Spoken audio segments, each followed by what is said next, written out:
mamimiss ka. So, ang topic natin today is Trader Starter Pack Lesson. Ito yung ating trendline mastery. No, hindi naman siya trendline na magiging master ka na. Tinawag ko lang siyang mastery kasi at least may tuturo ako sa inyo rito na iba pang pwede nyong gawing or may consider nyo when plotting trendline.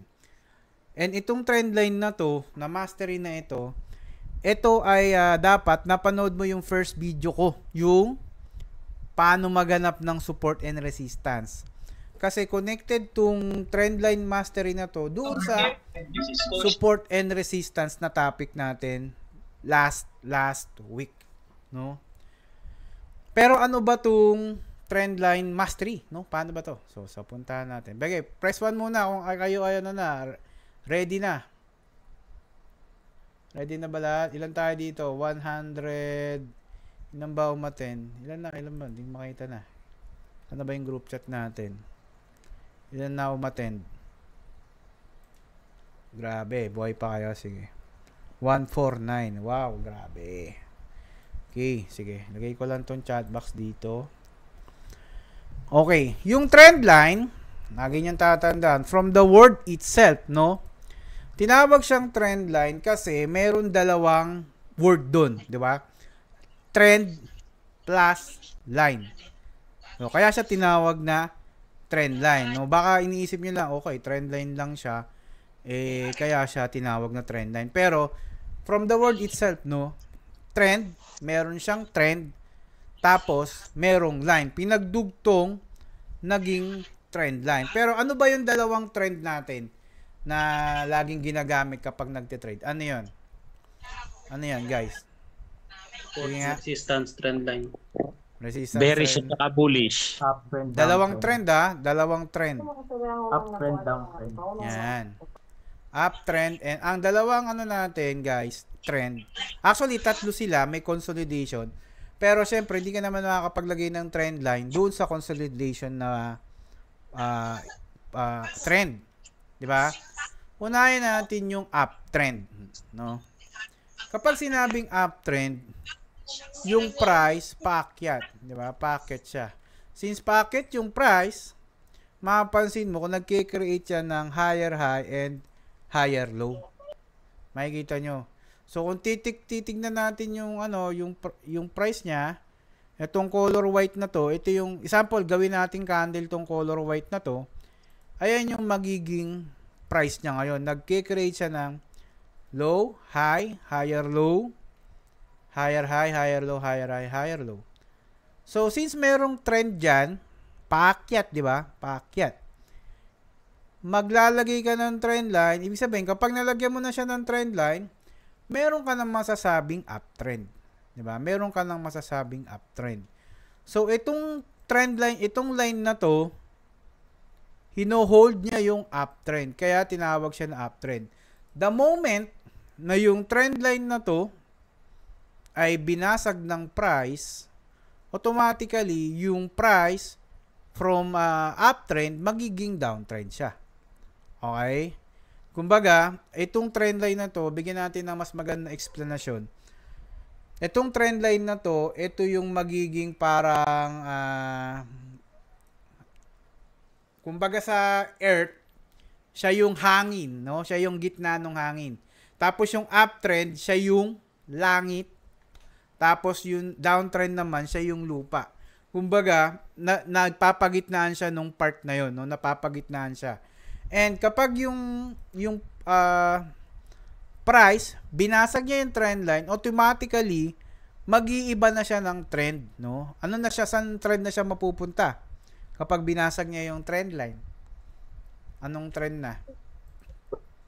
Diba? Downtrend na, no? Lagi niyong tatandaan, always put a trend line. Bakit? Sa Miranda Minor Systems kasi, or Coach Miranda Minor System, gamit na gamit natin yung trend line. Kasi nga tayo ay trend follower. Bakit natin sinabing gamit na gamit? Kasi ang ating system is based on confirmations. And confirmation of a trend is doon sa mga trend line. Kaya nga tayo meron tinawag na TRBO. Ano ba ibig sabihin ng TRBO, guys? trend line breakout, di ba? Meron din tayong TLSBD kung tawagin natin sa system. Ano ibig sabihin nun? Trend line support breakdown. So, ito, kung gagamitin natin to, kung siya ay bumasag dito, anong tawag dun? Nyari, binasag to ng price. Sample guys, itong price ay, itong white bumasag pababa. Anong tawag dun sa system natin? Anong tawag? TLSBD. TLSBD. TLSBD, di ba? So, kapag nag-trend line support breakdown, anong nangyayari? Downtrend, di ba? Yes, man. So, ibig sabihin, itong price na to, or trend line na to, siya yung naghahati talaga ng trend.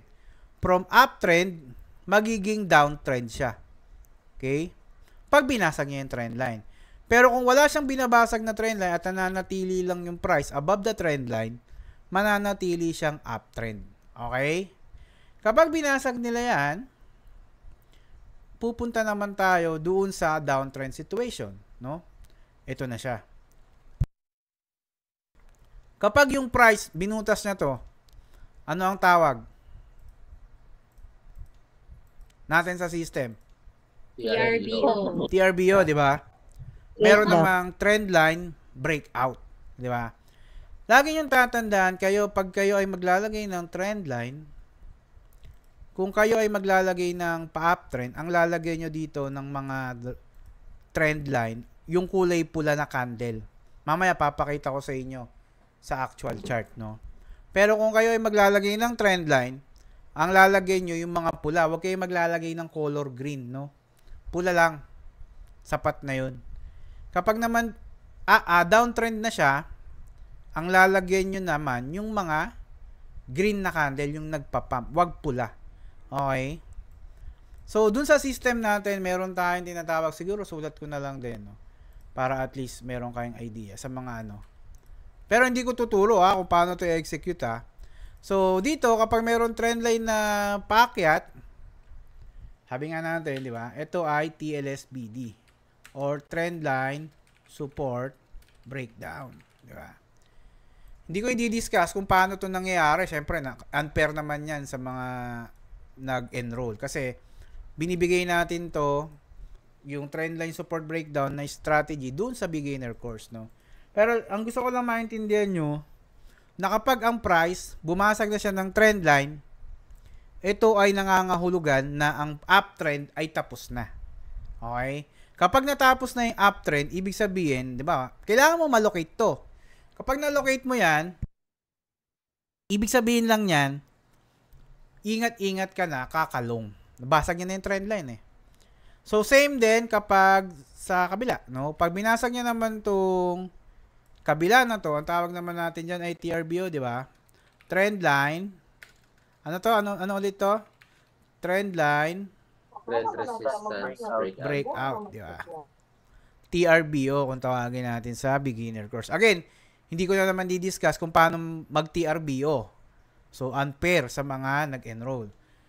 Pero lagi niyong tatandaan na kapag kayo ay magte-trade, lagi niyong hahanapin yung TLSBD and TRBO. Kasi yun yung magiging guide nyo kapag kayo ay magte-trade, no? Trendline breakout, trendline breakdown. Kapag ito bumutas dyan, ibig sabihin yung trend tapos na. Yung downtrend, what I mean is yung downtrend tapos na. Ibig sabihin, kung mahahanap mo lang yung mga previous breakout and breakdown, alam mo na yung pwedeng maging trade. Example, ito, umakyat dyan. Di ba? Example nabasag niya tong trend line na to. Wala ka na ibang gagawin dyan, kundi maglong, lololong ka dyan. Di ba? Ganoon ang gagawin mo. Kahit makakita ka dyan ng mga pagbagsak, long ka dyan. Same with dito. Kapag nakita mo, binasag niya na tong malaki na to, yung trend line na pababa, ibig sabihin yan, mag-short ka. Huwag kang mag-long. Kasi yung iba, nilolong nila yan eh. Pag ito, binasag nila to, nilolong nila yan. Actually, ba't ko sinasabi yun? Sinasabi ko yun kasi ginawa ko yun dati. Di ba? Ginawa ko yun dati. Hindi ko naman para sabihin sa inyo na hindi ko yung pinagdaanan. Pinagdaanan ko rin yan. Ang kagandahan lang dito kasi sa inyo, may magtuturo na sa inyo kung ano yung tama yung gagawin. Sa akin kasi hindi ko alam kung anong gagawin ko dun. Basta alam ko, pag nagbumabayan dito, nakakita ko ng right hand dyan, ilolong ko na, which is mali pala. So, ngayon, alam nyo na, at least may nagtuturo na sa inyo, di ba? Meron sa inyong ganito, meron tayong, dati, talagang self-study. Dito, tandaan nyo ulit, lagi nyo nga hanapin ito, no? Yung dating previous breakout and breakdown. Lagi nyo nga hanapin yan. Kasi pag nahanap mo yan, medyo, ito no joke to kapag ito nahanap mo, yung previous na breakout, kung nahanap mo yan, malilesen na yung pagkatalo mo. Kasi once na nakita mo to, ang mangyayari dyan, hindi ka maliligaw. Ito, pag nakita mo nag-breakout siya, hindi ka na mag-short dyan. Puro long na dapat ang hahanapin mo. Ganun siya. Alright? Kaya nga maraming mapapansin kayo, kung babalikan yung lesson ko rin sa YouTube, yung paano maglagay ng stop loss, makikita nyo, di ba? Kapag nag-breakout siya dyan, anong ginagawa natin dito sa labas? Kung natatandaan nyo yun. Anong ginagawa? Sige nga, yung mga nanood nun, paano maglagay ng stop loss? Tatago sa base. Naghahanap tayo ng base, di ba? Merong base dito. Bakit hindi ako nag-short doon? Kung napapansin nyo, di ba? Puro pag-atake yung inahanap ko lagi, di ba? Hindi ako nagturo ng shorting doon kung papansinin nyo. Ngayon, kung mapapansin nyo, yung mga YouTube na ano ni Mentor Mike, marami yung video sa YouTube na connected to each other. Connected yan sa isa't isa. Kung pagtatahiin mo yan. Siyempre, tatahiin mo yan. Kung ngayon, kung ayaw mo na ng tahi-tahi na yan, yun nga sinasabi natin, meron tayong one-on-one mentoring. Pero since kayo ay nandito sa YouTube muna, kailangan nyo siyang i-tailor fit. Kumbaga, mag-tailor fit kayo, kailangan nyo pagtahi-tahiin talaga siya. Kasi, ang tinuturo ko doon, step by step. Ngayon, kung mapapansin nyo, yung paano maglagay stop loss, kapag nag-breakout siya, kung papanoorin nyo yun, every time na nagbe-breakout siya, naghahanap tayo lagi, di ba? Di ba? Kunyari, di ba? Kung natandaan nyo. Kapag nag-breakout siya, di ba sabi ko, hanap kayo ng another base. Tapos hanap kayo. Tatandaan nyo ba yun? Hanap kayo ng another base. Another base, di ba? Sabi ko ganon. Atake ulit yan, atake ulit yan. So, yun. Panoorin nyo. Kung di nyo napanood yung, you need to panood that, no? Kailangan yung panoorin yun. Alright? Ganon din, no? Pag nag-breakdown siya, hanap ka ulit ng another base para mag-short, no? Yan. Hanap ka ng base ng short. Pag ito sinabi nito, mayroong short ulit dyan. Kapag nilong mo to, para kang nagtapon ng pera, no? Pwede tong ilong, to be honest, pwede naman tong ilong, hindi ko sinasabing hindi siya pwedeng ilong, pero you need a lot of skills para ilong yung ganitong klaseng market. Pero kung ikaw ay beginner at wala ka talagang alam pa at zero knowledge ka pa lang, wag mong ilolong yun. Delikado ka dun. Delikado ka. So, kailangan mong galangin yung binasag niya na trend line. Okay, kaya nga sinasabi ni Coach minsan sa live, if natatandaan nyo sabi niya, don't long a coin with a breakdown. Paano pagkakasabi ni Coach doon? Basta, in Tagalog, wag mong ilolong ang coin kapag merong breakdown. So, yun. So, wag nyong ilolong yan. So, paano mo malalaman kung may breakdown? So, you need to assess, no? Kailangan mong hanapin yung history ng breakdown. Kasi nga, sa Miranda Minor System na gamit natin, sobrang gas-gas na gamit talaga natin yung trend line. Gamit na gamit natin yan. Wala kayong makikitang mentor na hindi gumagamit ng trend line. Lahat gumagamit, no? Pati nga si Coach. Kaya, gamit na gamit natin yan. Bakit ginagamit natin? Kasi nga, doon tayo nagko-confirm ng trend. Yung confirmation candle. Doon tayo nagko-confirm nun. Alright? Malinaw ba, guys? Malinaw. Ngayon, ito yung tatandaan nyo kapag kayo ay maglalagay ng trend line. No? Remember this when putting trend line. Don't use this textbook scenario definition always. Ibig sabihin, etong nakikita nyo na pinakita ko ngayon, hindi lahat ng trend line ganito ang itsura. No? Baka mamaya hanapin mo dun sa mismong actual chart na, dahil pinakita ni Mentor Mike na ganito yung kasexy yung trend line, ganito yung ilalagay ko. Maghahanap ka, baka mamuti yung mata mo.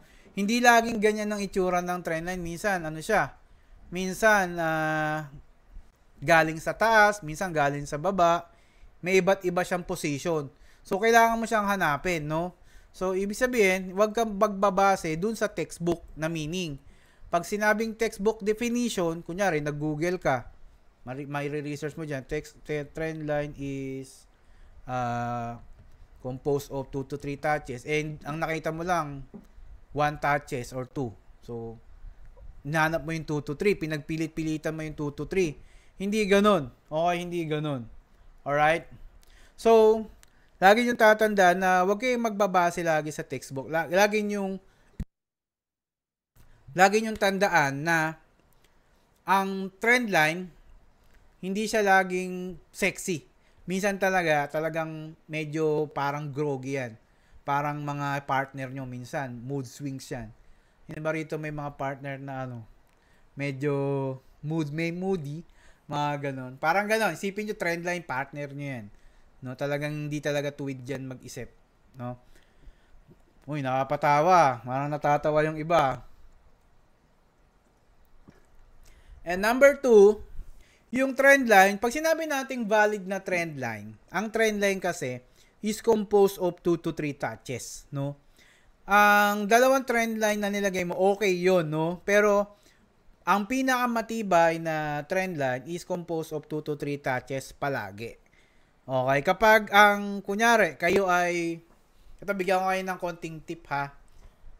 Example, kayo ay dito sa TLSBD. Example, kayo ay magte-trend line support. Magko-confirm kayo ng magti-TLSBD kayo. Kapag yung trend line, makita mo, pangatlo pa lang niya na pagpunta dyan, huwag muna kayo mag-confirmation candle dyan. Mapi-fake breakdown kayo dyan. Mapi-fake kayo. Okay, mapi-fake kayo dyan. Okay, kapag pangatlo. Pero kung pang-apat, pang-5, pang-6 na, doon, gagana na yun. Pero kung pangatlo lang yan, wag. Delikado ka dyan. Parang nagtampo sa bigas niyan.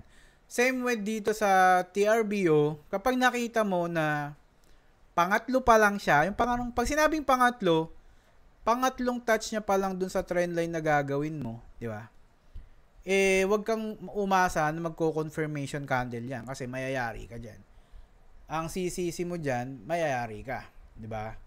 So, again, ingat-ingat dun.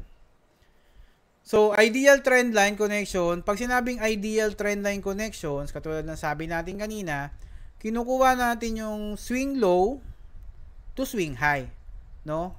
Pag sinabing yan, ang ipinagdidikit mo dyan, itong, kunyari ito, market siya, di ba? Meron siya yung market structure. Actually, hindi pa natin dinidiscuss yung market structure, pero bigyan ko kayo ng rito, ng konting idea. Kapag magdidikit kayo ng trend line, ito yung kukuhanin nyo yung mga swing low.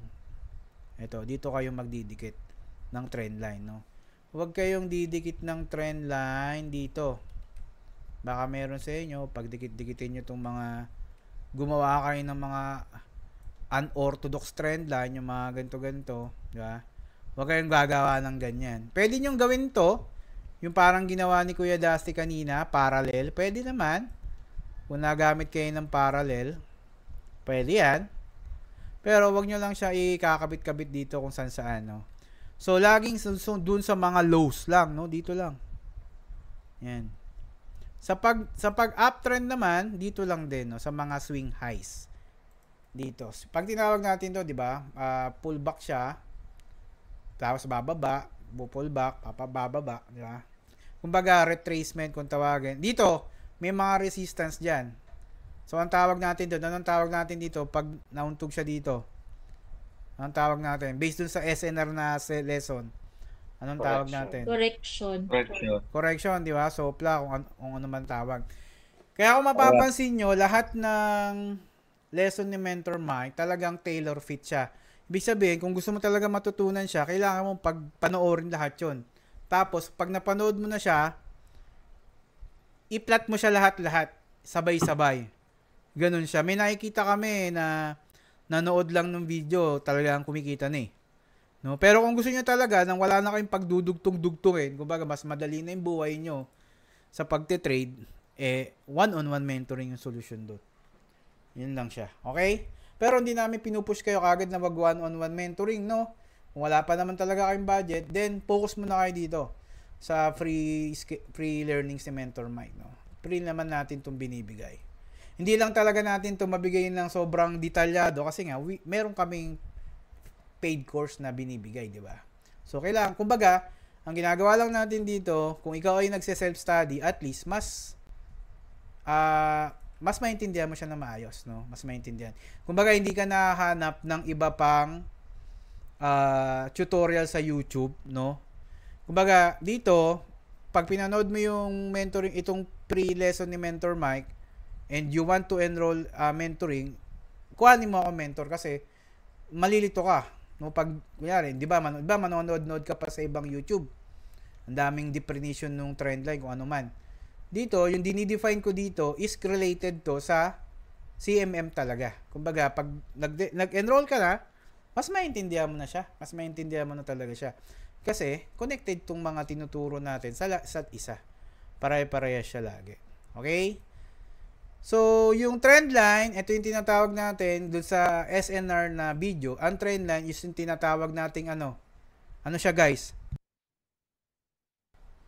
Ano yung trend line? Doon sa unang lesson natin sa support and resistance. Anong tawag dyan? Ang tawag dito ay diagonal support and resistance, di ba? So, nag-a-act din siya ng support and resistance. And lagi niyong tatandaan na ang trend line, pag maglalagay kayo, ay week to week. Pag sinabing week to week, yung mitya nung kandila, doon nyo lang laging itatapat. No? Doon nyo lang lagi itatapat. Huwag nyong huwag nyong ilalagay sa body kasi mayayari kayo doon. Mamaya papakitaan ko kayo ng body to body na trend line. Meron tayong mga kinuwang example. Pero ito yung lagi yung tatandaan. Ulitin ko ha.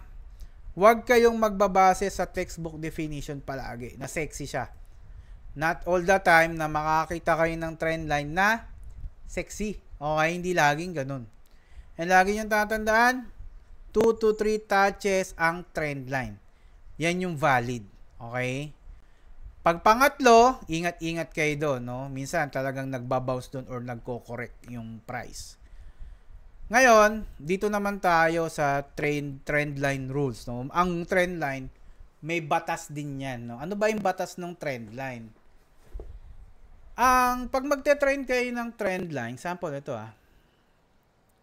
Pag nagte-trade kayo ng trend line, huwag kayong magbabase lang. Kunyari, di ba, ang price bumaba na dyan. Ang gagawin mo kagad, iisipin mo magbe-breakdown na siya. Hindi ganun So, may mga dinadagdag tayo dyan na confluences. So, paano nyo malalaman yung confluences? Nandun yun sa trading indicator playlist ni Mentor Mike dyan sa YouTube din. So, hanapin nyo lang yung naandun, maiko-connect nyo na kagad yun dito sa trend line. Okay? Kumbaga, connected lahat yan, guys. Promise. So, hindi na pwede din na kapag kunyari, nakita mo yung price, bumaba dito. Kunyari, ito yung price, di ba? Bumaba dito sa trend. Uy, ba't lumiko? Ano to? Si Marl? Ganito yung ano ni Marl, no? Apex niya, no? Teka lang, ba't ganon? Kunyari, bumaba dito yung price. Kunyari, bumaba dito yung price, no? Hindi ibig sabihin yan, magbe-breakdown yan. Baka mamaya, ang gawin mo, trade mo kagad ng breakdown. Maano ka dyan, mapi-fake breakdown ka naman. Kumbaga, wag mo lang ite-trade yung trend line ng mag-isa. So, kailangan mo pa rin ng other confluences. No, laging may confluences ka gagamitin. Wag mo lang ite-trade siya ng basta-basta. Hindi ko rin sinabi na pag yan ay dumating dyan, na yan ay magko-correct. May confluences din para mag-correct siya. Okay? At tandaan nyo yun So, dito kasi ang tinuturo namin is pwedeng nagwo-work sa amin at pwedeng hindi mag-work sa'yo. Kasi nga, marami nga tayong confluences na gagamitin. Pero ang gusto ko lang muna ituro sa inyo, yung tamang paghanap ng trend line. No? Wala pa akong tinuturo sa inyo dito na pag-entry. No? Wala akong tinuturo pa. Ang gusto kong malaman nyo, yung tamang paggamit ng trend line. Okay, dito naman tayo sa pang-dalawa. So, ito yung sinabi ko kanina, yung rules niya. Kapag maglalagay kayo or magte-trade kayo ng coin, lagi yung tatandaan yung history ng trend line. Okay? Pag sinabing history, yung katulad ng sinabi ko rin, ito, pansinin nyo, inuulit-ulit ko, no? Para at least mas matandaan nyo. Ang history, kapag binasag niya na tong trend line na to, wala na kayong ibang gagawin dyan, kundi ano? Anong gagawin nyo guys kapag binasag niya to? Long. Long. Long ka dyan. Huwag kang mag-short dyan. Long yan. Mayayari ka dyan pag nag-short ka dyan. Pag dito naman, short, no? Ngayon, paano malalaman kapag tapos na yung shorting? Paano malalaman? Same scenario din. Siyempre, dapat nasa support na siya. So, paano ba makita yung valid na support? Hanapin mo yung major support. Di ba? Hanapin mo yung major support. No? Paano malalaman yung major support? Panoorin mo yung video number 1. O, di ba? Connected sa lahat, di ba? Hindi ko siya inuulit dito para gusto ko sa inyo na mapanood nyo rin yun. So, lagi nyo tatandaan na meron ding trendline maturity. Pag sinabing trendline maturity, yung trendline, kapag lagi na siyang pinupuntahan nung trend, nung price, kunyari ito, naka-6 na. 6 na dalaw na yan dyan. Example, meron na siyang, ito, dagdagan natin ng pula, sample lang. Kunyari, 5 na yan. Since lagi siyang pumupunta dyan, ibig sabihin, maraming tao, kung based in psychology lang maraming tao na gustong magbenta. Kaya lang, meron pa rin nananalong buyer. Pero the moment na lagi niyang pinupuntahan yung trend line, ibig sabihin niya, humihina yung suporta niya. Kasi parang, di ba, parang, imagine, pag lagi mong bunggo yung isang bagay, di ba, humihina yung pundasyon niya. And yan yung reason na kapag yan ang trend line ay laging napupuntahan ng price, kunyari, naglagay ka na ng trend line na sobrang haba, di ba? Makita mo, grabe, ang daming nakalagay na na price. Ibig sabihin nun, medyo mahina na yung trend line na yun kasi nga, napupuntahan na siya palagi. So, meron na siyang potential na pag-breakdown. Okay, potential mag-breakdown yun. Pero kung yan ay 2 pa lang, 3, ano pa yan? Medyo healthy trend line pa yan. Kunyari, nakita mo yung trend line, 3 pa lang. Pangatlo, healthy pa yan. Kumbaga, ano pa yan? May chance pa yan na umakyat. Pero kung pang-4 na, pang-5, pang-6 na yung makita mo dito na bumababa siya dyan, meron na siyang possibility na mag-breakdown na. Okay? Lagi nyo tandaan nyo na. Sa trend line, sa downtrend din, ganun din. No? Kapag nakita nyo na 3 pa lang yung kanyang touch, healthy pa yun. Malusog pa yun. Pero kapag ito ay naging pang-4, pang-5, pang-6, ito ay medyo humihina na, rumurupok na. No? Sino ba dito ang marurupok? Diba? Sino dito yung marurupok? May marupok ba dyan? Press 1. Marupok. Si Marl po. Si Marl. Wow. Kala ko si Mayor. Ang Si marupok. Mayor yan meant. Alam mo, Oo. Kung ano yung nangyari sa Batangas lang yun. Engelbert po, si Engelbert. Okay, basta tandaan nyo ulitin ko So, kailangan yung malaman yung tama. Nagago kayo, nakikinig yung asawa ko. Ay, asawa pala Ito, tinan nyo to Pag yan ay laging nag-ano dyan, nagpupunta yan dyan, ibig sabihin lang yan, medyo rumurupok na yan. So, ingat-ingat na kayo sa mga pag-correction. Pero kung yan ay pangatlo pa lang, medyo healthy pa. Okay? Pwede nyo pa yung galawin. Ngayon, itong pang-4, lagi yung tatandaan, walang perfectong trend line. Okay? Walang perfectong trend line. Ibig sabihin ng walang perfectong trend line, hindi tayo lagi nakakita ng perfecto, di ba? Kahit nga relasyon, di ba, walang perfecto. Katniel nga naghiwalay.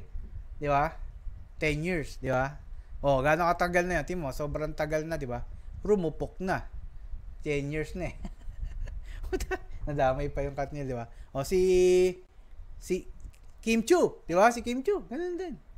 Bea Alonso, di ba? So paano natin ma-apply sa trend line, di ba? Pero hindi ko sinasabing sa ano yun, ha? Paano titiba yan? Di magpakasal, di ba? Di ba, Kuya Marl? Pakasal, di ba? Yun yung pinaka gagamitin mo pag pakasal, di ba? Ngayon, ito yung number 5, yung trend line rules. Yung steep trend line. So, ito yung steep trend line. Ito yung sinabi ko sa inyo last time.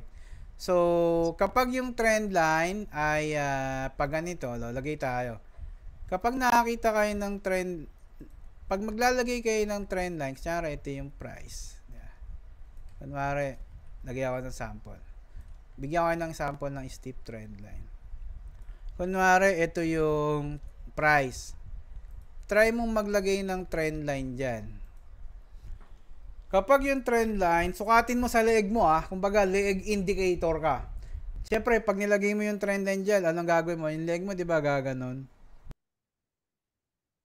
Kapag yung leeg mo, medyo nababali-bali siya, parang masakit. Tingnan yung leg ko, di ba?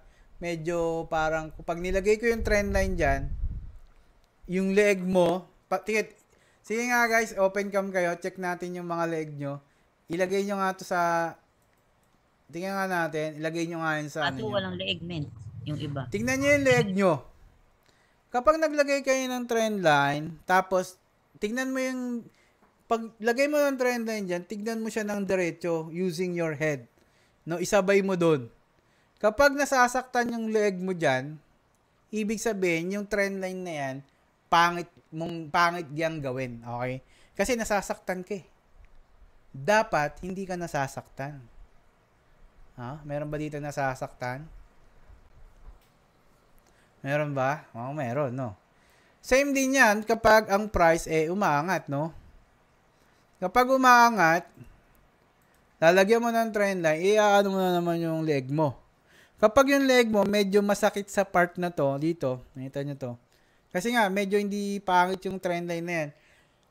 Huwag nyong gawitin yung trend line na yan. Instead, kapag ganyan yung nakita mo na trend line, maglagay ka na lang ng horizontal line. Okay?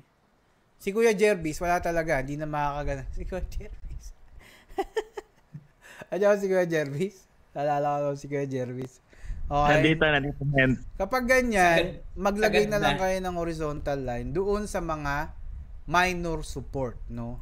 Sa mga minor support or major support. Lagay na lang kayo. Wag niyong pilitin yung trend line na ilalapag niyo yan tapos yung leeg mo nasasaktan. Kumbaga, magiging indicator mo yung leeg mo. Kapag naramdaman mo na yung trend line na nilalagay mo ay masakit sa leeg, wag mo ilagay. Gamit ka ng horizontal. Alright? And lagi niyong tatandaan, ang pinakamagandang trend line, no? Pinakamaganda pa ring trend line kung kayo ay kukuha ng trend line is yung mga 45 degrees na trend line. Pag sinabing 45 degrees, yung ganyan siya ka-sexy. Hindi man siya ganyan ka-sexy, dapat, pero yung trend line at least 45 degree. Yung parang ganito siya. No? Yung maayos. Yan yung pinaka-effective na trend line. No? 45 degrees na trend line. Alright? So, ito na yan sa trend line rules, no? Bibigyan ko kayo ng dalawang strategy sa pagte-trade ng trend line. Okay, press 1. Sinong gusto na yung strategy sa trend line? May ako ng strategy. Ito, bibigay ko sa inyo ng libre. Trend line strategy. Tatawagin natin tong intersection. O wala kayong makikita ng ganito sa Google trend line intersection na baka i-bash nyo ako gawa-gawa ko lang to Kumbaga base lang to sa ano ko sa wala ka, konti yata yung nag-press 1 wala na, wag natin bigyan. Lilima lang nag-press 1. Okay, sige, gawin natin tong trendline strategy. Paano ba to, Mentor Mike? No? Paano ba to? Ito, again disclaimer lang itong strategy na to, gumagana to kung alam mo yung tamang confluence. Pero hindi ko sinabi na kapag nakakita ka ng ganito, ganun talaga mangyayari. Okay, pipitikin ko yung ilong mo pagka ginawa mo ng, sabi ko kanina, di ba? Ang trend line, wag mong gagamitin ng alone. Dapat yan may confluences. Ayan kaya nga inuna ko yan Kasi mamaya, itong tuturo ko, gamitin mo na lang to ng pang sarili mo na lang. Ngayon, bakit ko kaya tinuturuan ng ganito? Para ma-upgrade naman din kayo, no? From trading large, ma-upgrade din naman kayo sa apprentice. From apprentice, maging R0 din naman kayo. Hindi naman pwedeng habang buhay na kayo dyan. Yeah? Kailangan nyo ma-upgrade yung sarili nyo. Alright? Sino ba gusto ma-upgrade? Wala ba? Meron ba dyang gusto? Opo. Mentor. Tuturuan ko kayo ng strategy para mas madali kayo makahanap ng setup. No? Tawagin natin tong trading intersection strategy. Ngayon, papakitaan ko muna kayo ng definition muna, no? Textbook na naman. Mamaya, actual chart naman tayo. So, tawagin natin tong trendline intersection, no? Or traffic. Kung tawagin ko to sa live, intersection or traffic. Ngayon, itong trade line intersection na to, kapag ginugol niyan, wala kayong mababasang ganyan, no? Gawa-gawa lang ulit ni Mentor Mike yan. Nilagyan ko lang siya ng ganyang ibig sabihin para at least mas maintindihan nyo. Okay, paano ba nag-work yan, Mentor Mike? So, gawa kayo ng trend line. Every time na maglalagay kayo ng trend line, example, ito ay wala pa. Example, wala pa, di ba? Example, wala pa. Price pa lang yung nakita nyo. Kapag maglalagay kayo ng trend line, kunyari, ito yung trend line, di ba? Kunyari, pwede nyo pagdugtungin yung dalawa. Dalawa muna kuhanin nyo, itong dalawa. Every time na maglalagay kayo ng trend line, itong trend line na to, i-extend nyo yan pababa. Extend nyo lang, no? Extend mo lang. Anong reason bakit ina-extend mo yan, Mentor Mike? Kasi, ito yung magiging resistance niya kapag yung price bumaba at umakyat, no? So hindi mo pwedeng gawin na ito ay ang trend line mo ay hanggang diyan lang, no? Trip mo lang hanggang diyan. Wag. Kailangan mong pag naglagay ka ng trend line, lagyan mo na medyo extended siya. Extend mo lang siya. Example, yung price nandito pa sa ilalim, lagay ka ng horizontal dito. Kuhanin mo yung previous na support kung meron man. Kung meron mang support dito o resistance, kuhanin mo. Yan na yung magiging kunyari ganito na lang, no? Lagay natin sa actual na na price dito. So dito, kunyari dalawa pa lang siya. Pag nilagyan mo ng trend line yan, extend mo ng konti yan. Extend mo lang. Pag bumaba na yung price, bumaba yan, di ba? Pag umaakit siya, lagay ka na agad ng another horizontal, no? Bakit? Kasi ito yung magiging choke point mo dyan. This one. Hindi man ito sakto, pero dyan sa part na yan. So, kapag umaakit na yan, meron ka na dyang dalawang magiging choke point, no? Itong trend line and yung horizontal. Ngayon, sabi ni Mentor Mike, 2 to 3, yung pangatlawang touches, healthy pa. Yung pangatlo, healthy pa rin yan. So, ibig sabihin na healthy, huwag kang magko-confirmation dyan sa candle kapag pangatlong touches pa lang yan. Kasi, mayayari ka dyan. So, ang gagawin mo dyan, instead na ilong mo yan, marami na lulusaw dyan, nilolong nila yan. Instead na yan ay ilong mo, abangan mo ng setup dito ng shorting. No? Meron yang setup dyan para bumaba. Pwede yang, irespeto niya yan kasi magchochoke at magchochoke yan dyan, no? Mataas ang possibility na magchoke siya. Ngayon, kung gusto mo ng another confluences para malaman mo kung magchochoke ba siya dyan or hindi, gamitan mo ng Fibonacci, no? Fib ka rito, swing high to swing low. Uy, para sakto, no? makikita mo naman din, meron diyang somewhere 618. Yeah. Ganun. Malinaw ba? Malinaw? So, tawagin natin tong trendline intersection. Yan. So, sa ikatlong touches niya, pangatlong touch niya dyan, pwedeng yang magkaroon ng pagsopla, rejection, untog. Ano pa ba yung tawag natin? Basta meron dyan. Okay? So, tatlo yung magiging confluence mo dyan. Yung horizontal, bakit ito namang horizontal? Kasi, di ba? Meron ditong old na resistance, support na magiging resistance. Kung meron man dito, posible meron din yan dito na pwedeng maging resistance, pwede siyang mauntog doon. Kaya dapat, every time na maglalagay ka ng trend line, dapat i-extend mo siya para makita mo yan dyan. Alright? Malinaw ngayon, kasi pag bumaba na yan dyan, minsan, umaakit yan, di ba? Pag umakit yan, pwede kang mag-abang ng confirmation dito. Pero again, since ang system natin is based on confirmation candle, meron tamang pag-confirm sa trend line. Minsan, hindi siya nagdediretso, minsan, bumababa pa talaga, or minsan talagang dumadiretso na siya. Okay? Malinaw? Malinaw ba, guys? So, minsan, makita nyo, yan, meron ng mga double bottom dyan. Sa uptrend naman, ganun din, no? Sa uptrend, sa uptrend naman, ganun din, no? So, balikan natin to.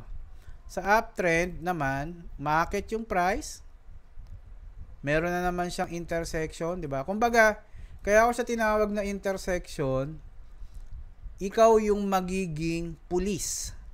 Pulis dun sa intersection. So, bakit? Kasi dahil intersection dito, kailangan dito ng traffic light. Walang traffic light. Pulis. Ikaw yung magiging pulis. Pulis patola ka dito. Okay, pwede nga mamili. Anong klaseng pulis ka? Pulis patola, pulis na nangungutong, di ba? Bahala ka na sa ano mo. Kung anong trip mo. Pero dahil ito ay intersection, pwedeng magkaroon dito ng talagang mga bounce, pwedeng bounce, talbog, di ba? Sopla, rejection, di ba? Kasi nga may intersection diyan. Ngayon naman kung gagamitin natin yung chart, same lang din, no? Umaakit siya.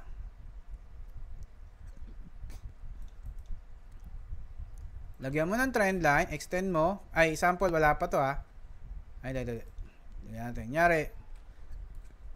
Mamaya, ito pala muna. Sample, ito yung price. Dalawa pa lang, di ba? Lagyan mo na dito ng, lagyan mo na ng trend line. Extend mo yung trend line, no? Extend mo yung trend line. Bumaba siya dyan. Healthy ba to? Sabi, 2 to 3 touches, di ba? Dalawa na. Kapag umakit yan, bumaba, healthy pa rin, di ba? Makakita ka dyan ng mga horizontal line. Gamitan mo ng horizontal line. Pwedeng magkaroon na ulit dyan ng intersection, no? Or, intersection sa trend line, or intersection sa horizontal line. So, ang gawin mo, para mas ma-confirm mo, gamit ka ng Fibonacci. Ha? Ano nakita mo? Posible, meron diyang 618, no?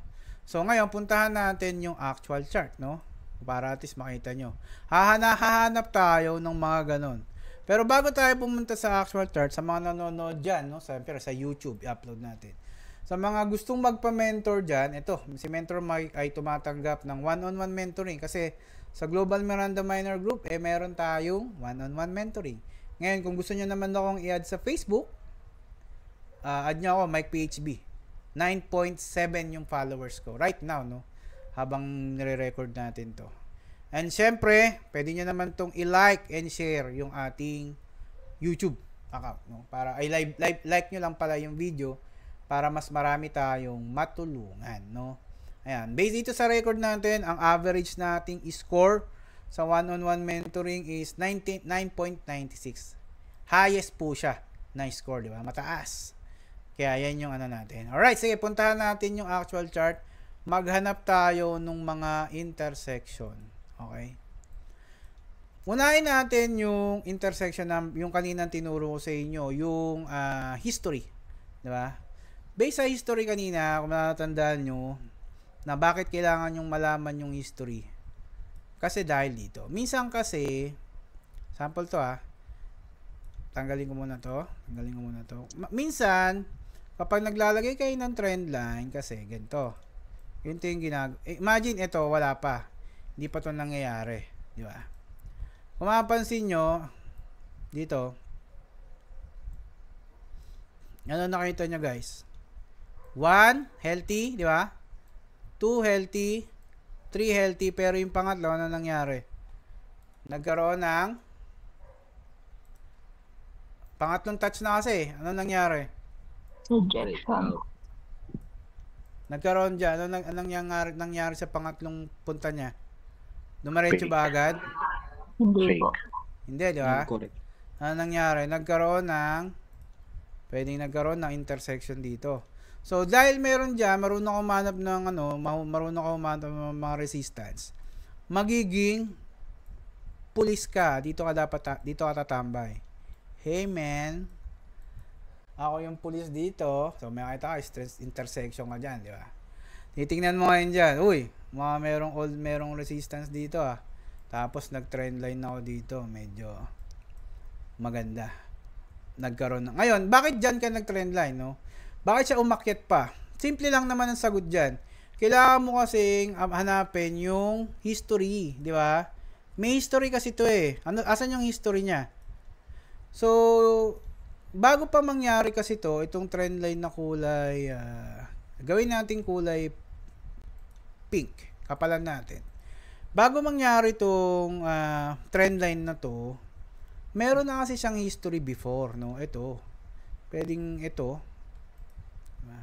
Ano nakita nyo rito, guys? Breakout, di ba? Breakout. So, dahil may breakout dyan, ano dapat ang gagawin mo rito? Pag breakout. Maglolong. Maglolong ka ba dyan o magsho-short? Long. O, buksan natin yung BB50. Ano na, di ba? Connected lahat, di ba? O, panoorin nyo yan doon sa trading indicator ni Mentor Mike. Maiintindihan nyo yan. Pero, mapapansin nyo rito, nung nagkaroon na ng breakout sa trend line, wala siyang ginawa kundi maglong. Di ba? Wala siyang ginawa sa buhay niya kundi maglong ng maglong. Di ba? Kaya, kung babalikan nyo kanina yung sinabi ko, iiwasan mo mag-short kapag mayroong trend line na binabasag. Malinaw? Mapapansin nyo rin, ito, isa, dalawa, pangatlo to, di ba? O, di ba? Minsan hindi nagko-correct. Kaya ibig sabihin, hindi lahat ng pangatlong trend line magko-correct. Minsan dumadiretso. Di ba? So, may tama kasing confirmation ng candle. Malinaw kasi ba gamitin mo. Sabi ni Mentor Mike, maglagay ka ron ng intersection dyan. Di ba? O bakit dumaretso? Sisihin nyo pa ako. Pitikin ko yung mga ilong nyo dyan. Di ba? So, laging ganon. Okay, laging ganon. So, dito, mapapansin nyo, pag akit niya, ito yung iiwasan nyo, yung naglalagay kayo ng week to week, ay hindi kayo nag-week to week. Kunwari ito, lalagay mo ng ganyang kalaba, di ba? Example, wala pa to. Itong part na to. Di ba? Pwede kayong mayari dito niyan, guys. Pwede kayong mayari. Bakit? Tingnan nyo, ha. Kung ito, iisipin nyo lahat dito, baka nag-breakout na. Kasi itong daily, sa lower time frame, parang nagbe-breakout na yan. Di ba? Ayun, no? Diba, ang dami na. Dami na. Bakit nangyari na akala mo breakout na, hindi naman pala nag-breakout? Kasi, simple lang naman ang sagot doon. Kaya, dito ka naglagay ng trend line, hindi mo naman tinignan yung history ng trend line, kasi may history dito eh. Ayun, no? Kung alam mo humanap ng history, kabalitan nyo to, di ba?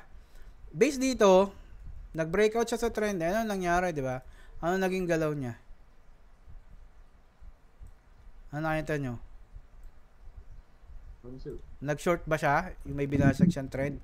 Wala naman, di ba? Meron nag-short, pero umangat pa rin siya na umangat, di ba? Kumbaga, lagi niyong tatandaan, nahahanapin niyo palagi yung punot dulo kung bakit naandyan siya sa part na yan. Dahil meron at meron yang history ng trend line. Hahanapin nyo palagi yan.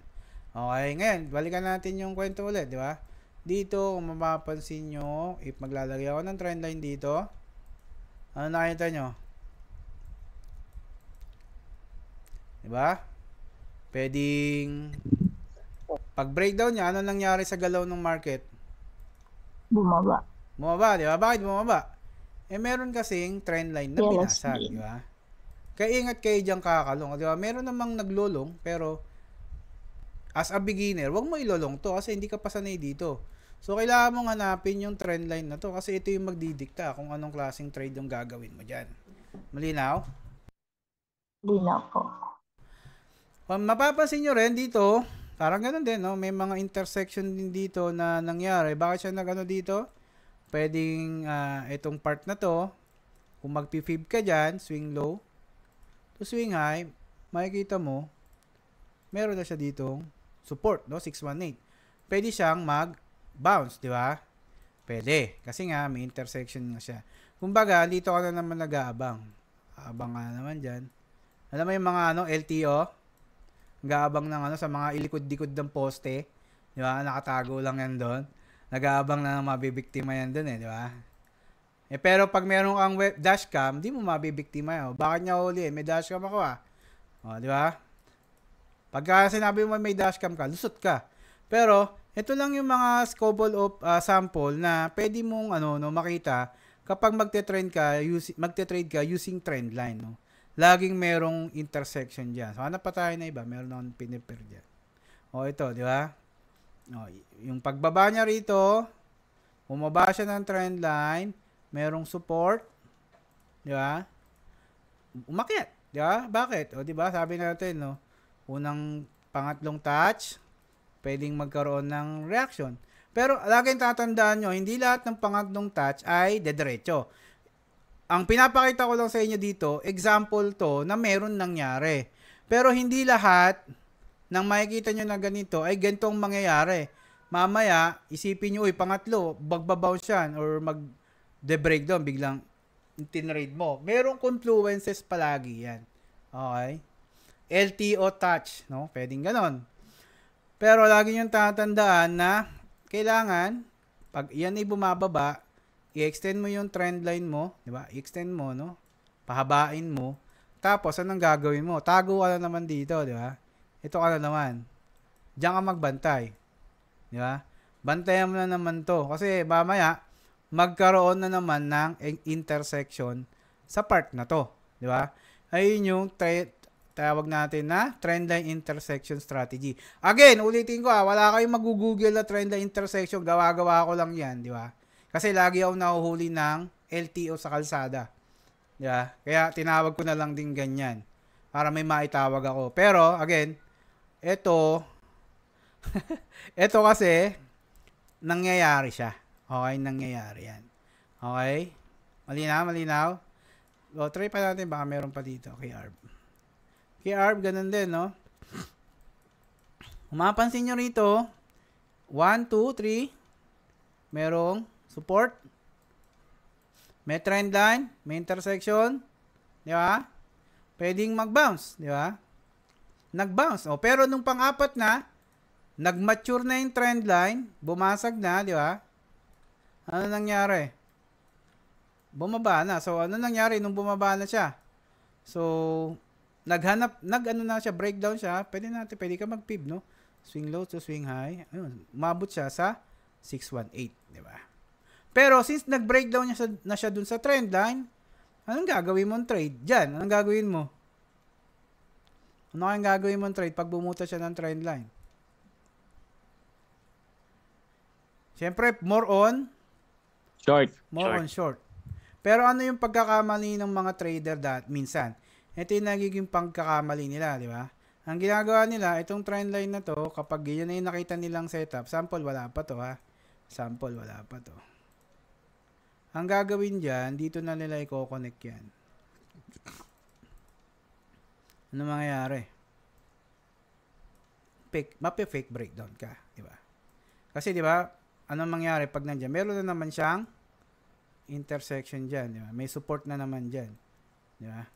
Pero bakit siya breakdown dyan? Bakit siya nag-support? Kasi nga, meron previous support, di ba? Malinaw? Malinaw, guys? Naintindihan? Okay po. So, ganito rin, no? Kapag laging gano'n, hanap pa tayo, no? Marami, actually, marami, ano? So, hanap tayo ng mga coins, si Pete, no? Hanap tayo. Pwedeng, ang gawin nyo, daily time frame muna, no? Doon kayo maghanap. Then, kuha kayo ng mga resistance. Kunyari, ito. Try natin to. Wala, pangit, di ba? Mababa ka sa lower time frame, may makikita ka dyan. O, yan, di ba? Kita mo? Ito nyo, guys. Yan, di ba?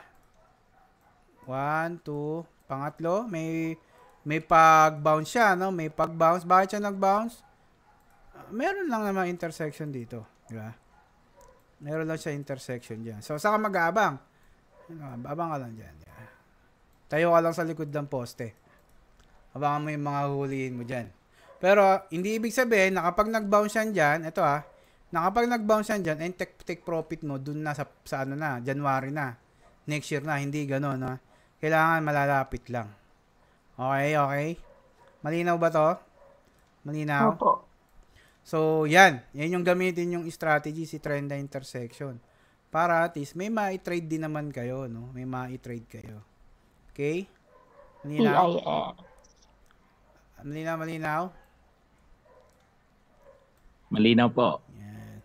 So, yun yung ating trendline mastery, no? Ngayon, kayo na bahala mag-backtest dyan. Hindi ko na yung babaktisin kasi binigay ko na sa inyo yung criteria how to find trendline intersection strategy.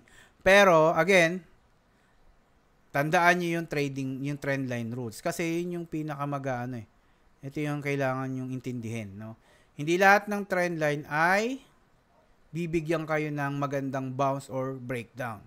So, may confluences pa rin tayong ginagamit dyan. Okay? Malinaw, guys? Ayan, makita nyo naman, di ba?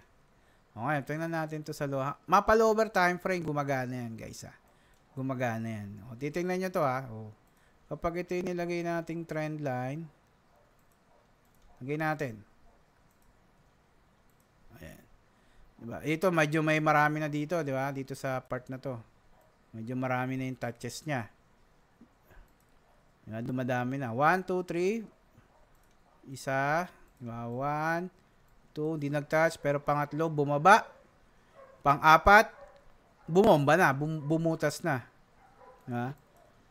Nagkaroon na ng pagbomba. O bakit siya doon? Dahil may support. May support siya dyan. Yun, may support. Pero hindi pwedeng lagi, ito yung support niya. Yan na, di ba? Ibig sabihin, di ba nakita niya, di ba? Sumusobra pa siya. So again, tinuturo ko lang yung basic, no? Kung gusto niyo talaga mas maano pa siya, dun sa one-on-one mentoring. Pwede yan. Pero ngayon, ito makaka-trade na kayo dyan. Kahit paano, makaka-trade na kayo dyan. Okay? Yan, no? May support siya dyan, sumobra. Ibig sabihin, huwag ka lang magre-rely palagi doon sa support na nakikita mo. Dahil pwede pa siyang sumobra talaga dyan. Malinaw, guys? Malinaw? Malinaw ba? Baka naman nalilito pa kayo, no? So, yeah. Malinaw po. Alright. Malinaw po. Yun yung ating trendline mastery. I hope marami kayo natutunan, no? Kung marami kayo natutunan dyan, panoorin nyo to sa YouTube. Like nyo rin yung, yung video, no? Para balik-balikan nyo para ma-master nyo lalo itong trendline mastery.